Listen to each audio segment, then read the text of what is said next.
Alright, this is Sense, and I am recording my review of the new My Hero Academia movie, Heroes Rise.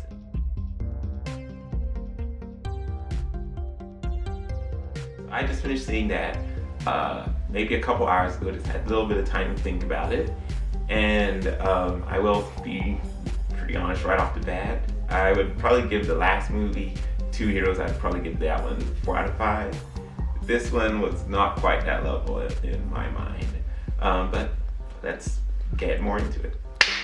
As with the last movie, it is Bones Studio in their animation, and it's good. So, I mean, there's some really good animation in this movie.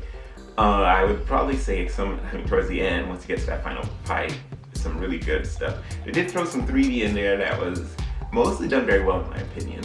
But I still think some of the 2D action is the best, and we definitely had some good stuff with Kashan, and when he, spoilers for the ending. Actually, this whole review will probably just be spoiler filled because I'm not gonna worry about that too much. But when he was using One for All, it was definitely some very good animated scenes there that I really enjoyed.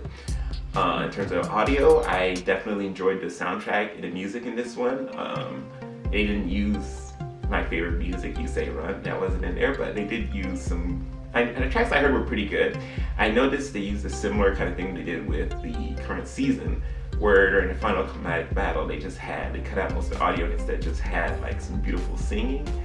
I enjoyed it way more in the actual show. In the movie, I think I don't know, at some point it felt too long. I felt like I would have enjoyed something with more energy going on. It's a good touching moment, but I just felt like I would have wanted something with more energy for that final fight.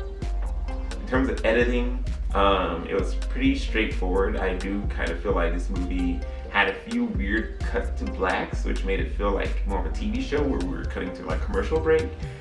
Some of them were cool. You got your character walking up and then it zooms into the eyes as it goes into black and stuff like that, which is cool. But several other cut to black scenes felt very unnecessary. It's like we're going from one section to another section. So it felt maybe it was to be handed over to another animator or something, but it wasn't very smooth in my opinion. So that did stand out to me. But other than that, I didn't really have any complaints in terms of editing. You could always tell where most stuff was in relation to everything else. So they did a pretty good job there. I will say story-wise, I wasn't a big fan of, it felt like most of it was a straightforward fight. Most of the movie was just a fight. Like with the last one, you had some other scenes to kind of build it up a little bit more. Here it was like, here's a bunch of scenes to set this location up and why our characters are here. And then they get attacked, let's just jump right into it. It was all very straightforward. It felt a lot more like a regular episode that had been extended instead of a full movie, in my opinion. So I personally felt a little disappointed. I've said before, I'm not a huge fan of long fight scenes. This one definitely had a lot of long fight scenes. Like I said, the final one, very, very final half, when they had the One for All going, that was good. Most of the other one was okay. The ones I'd say I enjoyed the most was fighting Mummy. Mummy's fight was pretty good. I enjoyed almost all of that. And I also enjoyed most of the fights that had to do with Chimera. Chimera was an interesting enough character for me, I'll touch on that later, that I enjoyed his fight scenes. Did not care much for anything with, I think her name is Slice. And most of Nine stuff was not that interesting either. They kind of set him up to be kind of an interesting villain, and they kind of set him up where I thought maybe he was going to look, I don't know, he didn't quite have the authority and the awe-inspiring kind of presence as other big villains have had. At the same time, he was so static most of the time. He was just so carefree about it that it didn't feel like that interesting of a fight to me. So for most of his stuff, it was okay. I also didn't care much for most of his fights because it was a lot of him just reiterating his same point, which is the powerful are better and I am powerful, therefore I should rule everything. And he just keeps saying that. We still don't even know what his original quirk is. We don't know what his name was before he became Nine. We don't know anything about him. Why does he come to have this thing? I mean, My Hero's well known for having villains which have interesting backstories that explain how they get to where they are. And we have one hero which doesn't follow that. And then Mummy and Slice basically follow that same trend of not really having much of a background, much of anything to them. Chimera was the only one who had one, and again, it was very bare bones, very straightforward, just a few shots, but they already established enough about him that you can say, okay, I can see why he's in this position, I can see why he wants to do this. And you still want him to lose. You're not going to cheer for him off of those at all, but he's understandable as a character as opposed to just a cut cardboard antagonist to our main characters. Alright, so we can move on to some positives I enjoyed. Is unlike the last movie, with this one we actually got a chance to see almost everybody in Class 1A, the 20 students shine. I'd say probably at least 18 of them got like some really good moments, like almost everybody. I was really surprised they found ways to make, I'm gonna blank on his name right now. I do know his name, but good old Tape Elbows. He actually had several scenes where I was like, well, it's cool to see him and see him do stuff and be like, that's a hero you'd want swooping in to save you. They had cool crow scenes for Boys. I do not remember his real name either. But, just various characters had moments to shine. That was great. The only one who didn't was Invisible Girl, which was very odd. I guess she's not naturally going to have a whole lot going for her, but their only character who did anything that was invisible and cool was Froppy, and her as an invisibility. So it was like weird that Invisible Girl couldn't at least even do a light display or something, since we know she can do that. She just did nothing. But everybody else had moments, and I really enjoyed it. I did think they kind of nerfed Todoroki so that he could be good so he could win in the end, but it was like, we've seen him do some insane ice stuff before this. Him just having to do even stronger ice was okay. It was definitely a cool moment to see him finally step up there, because I felt like most of the rest of the movie he was really easing off and not using as much as he could. Which we might be explaining that some more in the story if we know exactly where this late fits in the timeline. Probably do, I don't know specifically myself.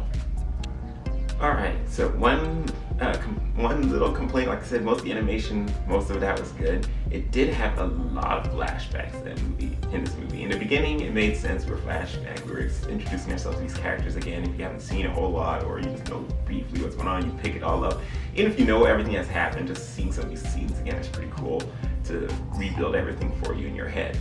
But it kind of, in my opinion, got really excessive, especially once you got to the middle and you were getting some of it in the end, which is just flashbacks to the middle and the beginning. And it was really building it off way too much, in my opinion, to the point where it was like someone said a single word and you're like, okay, here we go. I know exactly what scene I just saw 10 minutes ago. You're about to flashback to it. There we go. It just feels like at that point they're really just saving time and padding the length of the movie. Which I guess kind of needed to happen, because like I said, there wasn't a huge amount happening. It was just a lot of fighting, which it's just not exactly my cup of tea. The other thing I'd have to say here is, with the first movie, you had the ability. I mean, this movie basically justified its existence by having All Might and Deku fighting together for once and doing a smash together and racing right next to him, and it was like this great moment you got to see, even if it didn't specifically affect anything else and doesn't really affect the rest of the story. It was cool to just see that moment. This one was a little weird because our moment was seeing Kacha and Deku stand next to each other fighting, which was a cool moment in theory, but I feel like the movie didn't do a whole lot to build it up emotionally for Kacha, like it did for Deku, but not for Kacha so much. Like, we got some moments, we got to see that he's a softer guy and cares about what's going on. We see him dropping his ice cream while, hearing kids talking about their troubles. So, I mean, there's more to him, and he showed some of that. But at the same time, seeing as he forgets the whole thing happened, I don't know, it just felt like it was a build up, just sort of cool fight, not specifically that it's going to change anything much going forward at all.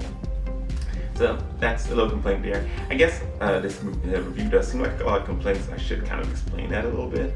I feel like I accidentally just got myself too hyped for this movie, because I heard that this was supposed to be the original conclusion to the whole story, so I was expecting some crazy world-shifting something. Maybe if it didn't actually change the overall story, maybe it was going to go back and explain, and in explaining 9, it would maybe go deeper into explaining the background of villains and background to something. Like it would maybe, or either that or build up better for the conclusion. But it just felt weird because some of our characters don't even remember this happening. Therefore, I don't know how it can really build up to something. I was saying, remember on that island, like them bringing it up later on would just be strange in my opinion.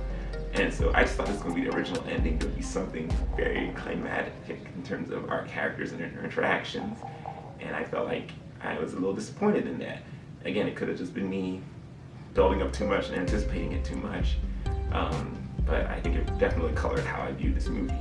So at the end of the day, I had to actually debate a little bit on what rating to give this movie. Like in terms of animation and color and music and everything, I really enjoyed it.